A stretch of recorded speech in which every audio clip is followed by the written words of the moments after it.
Bonjour à toutes et à tous, bienvenue sur cette séquence qui va nous permettre de parler du contrat de travail et plus précisément de la définition du contrat de travail. On va voir quels sont les critères du contrat de travail et quels sont les contrats qu'on ne doit pas confondre avec le contrat de travail, comme par exemple le contrat de sous-traitance ou les contrats avec les travailleurs indépendants. Et nous allons commencer cette séquence, vous le savez, comme d'habitude, avec un cas pratique qui concerne cette fois-ci notre amie Rosa.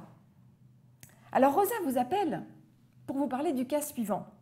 Sa meilleure amie, Loana, a été recrutée avec son compagnon par une maison de production d'émissions de télé-réalité. Ça vous dit peut-être quelque chose.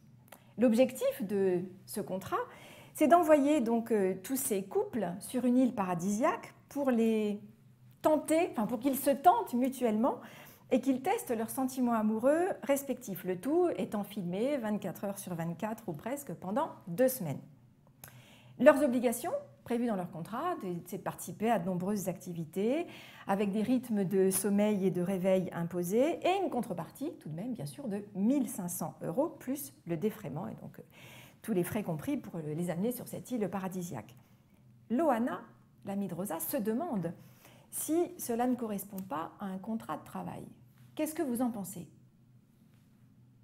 Alors on va répondre, bien sûr, à la question de Loana et de Rosa, au travers donc de tout ce qu'on va voir dans cette séquence. Et tout d'abord, quelle est la définition du contrat de travail? Alors voilà la définition qui nous est donnée du contrat de travail. C'est le contrat par lequel une personne, donc le salarié, s'engage à exécuter au profit d'une autre, l'employeur, et sous sa subordination, un travail moyennant rémunération.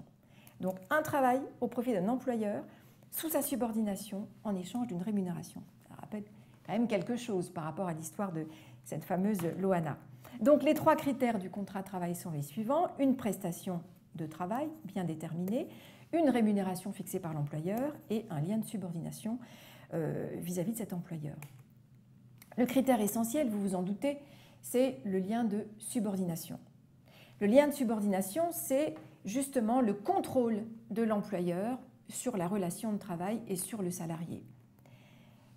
Ce lien de subordination correspond donc précisément à l'exercice du contrôle de l'employeur sur les modalités de réalisation de la prestation de travail. Il correspond aussi, ou il peut être, déduit aussi de la fourniture des moyens nécessaires à la réalisation de cette prestation. Et il s'agit aussi d'un travail au sein d'un service dit organisé, lorsque l'employeur détermine seul les conditions d'exercice du travail.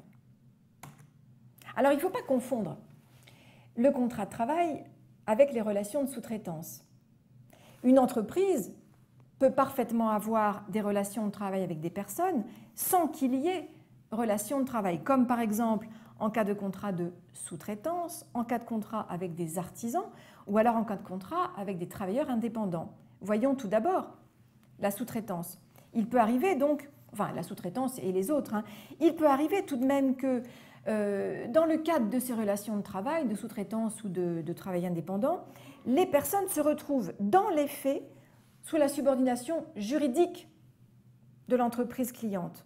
Et donc, dès lors qu'il y a ce critère de subordination entre les salariés du sous-traitant ou bien le travailleur indépendant ou bien l'artisan, et dès lors qu'il y a donc ce critère vis-à-vis de l'entreprise d'accueil, la relation peut être requalifié en contrat de travail entre l'entreprise cliente et le salarié, donc du sous-traitant, l'artisan ou bien le travailleur indépendant. Il y a énormément de jurisprudence au niveau de la Cour de cassation qui donc requalifie ces contrats de sous-traitance, de travail indépendant, etc. en contrat de travail. Parce que justement, il y a l'existence de ce lien de subordination, parce que les personnes finalement sont placées dans la même situation dans les faits qu'un salarié donc, qui aurait un contrat de travail avec cette entreprise. Alors la fausse sous-traitance, si vous avez bien compris, et les critères nous en sont donnés précisément dans un arrêt qui a été rendu en 2012 par la Cour de cassation, la fausse sous-traitance, c'est donc une convention, un contrat, qui a pour objet exclusif la fourniture de main-d'œuvre, moyennant rémunération, sans transmission d'un savoir-faire ou de la mise en œuvre d'une technicité qui relève de la spécificité propre du sous-traitant, et dès lors que les salariés du sous-traitant travaillent dans les conditions matérielles qui les assimilent à ceux du donneur d'ordre, c'est-à-dire à ceux de l'entreprise cliente.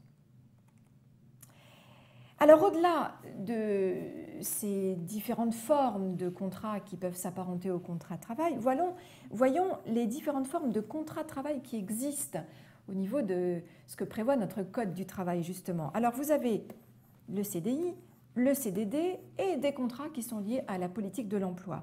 Dans le CDI, le contrat de droit commun, c'est le CDI à temps plein. On a aussi le CDI à temps partiel, enfin le contrat à durée indéterminée, bien sûr.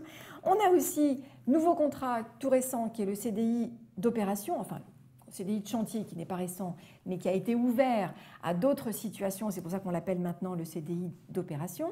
Et on a aussi le CDI intermittent. Dans les CDD, on a le contrat classique, CDD classique, pour remplacer un salarié absent en cas d'accroissement temporaire d'activité.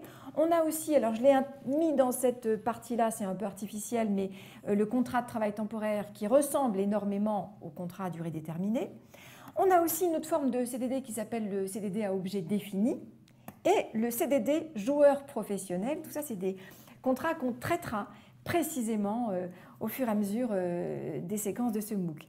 Dans les contrats liés à la politique de l'emploi, on a les contrats d'apprentissage qui peuvent être soit des contrats à durée déterminée, soit des contrats à durée indéterminée. On a aussi le contrat de professionnalisation qui peut aussi être un CDI ou bien un CDD, le contrat unique d'insertion et le contrat senior. Voilà donc toutes les formes de contrats qui existent aujourd'hui et que je détaillerai bien sûr pour la plupart à l'occasion des autres séquences de ce MOOC. Je reviens maintenant sur la réponse à notre cas pratique. Alors vous vous en souvenez, on est sur l'histoire donc de l'amie de Rosa, Loana, qui a été recrutée par une émission de télé-réalité et qui se demande si la prestation qu'elle va réaliser dans le cadre de cette île paradisiaque peut être requalifiée, parce qu'en fait c'est ça l'idée qui sous-tend, en contrat de travail. Réponse donc à apporter à l'amie de Rosa. Vous avez la réponse. Vous avez suivi cette séquence. Donc concrètement, que dire à Rosa? Bien sûr, a priori, tel que le cas nous a été présenté, ce type de contrat peut tout à fait être requalifié en CDI. D'ailleurs, vous vous en rappelez peut-être, il y a eu une histoire qui a quand même défrayé la chronique il y a quelques années, c'est l'histoire de l'île de la Tentation, où tous les salariés, ou plus exactement tous les participants à ce jeu, ont demandé à un moment la requalification de leurs prestations en contrat à durée indéterminée et la Cour de cassation avait effectivement reconnu l'existence de contrats de travail et avait condamné l'entreprise de production à verser des dommages et intérêts aux personnes engagées. Un fameux arrêt de 2013 de la Cour de cassation. Voilà pour cette séquence sur le contrat de travail et sa définition. Rendez-vous très vite pour vous parler de toute la suite sur les autres séquences. À très vite.